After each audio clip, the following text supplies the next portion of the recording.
আজি মই এটা কবিতা আবৃত্তি কৰিবলৈ ওলাইছোঁ। কবিতাটোৰ নাম হ'ল মাহী দেৱৰ পুতলা। কবি ডক্টৰ নিৰ্মল প্ৰভা বৰদলৈ।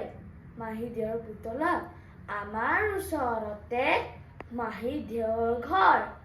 দেৱৰ পুতলাটোৰ হ'ল এদিন জ্বৰ, পানী লগা জ্বৰ।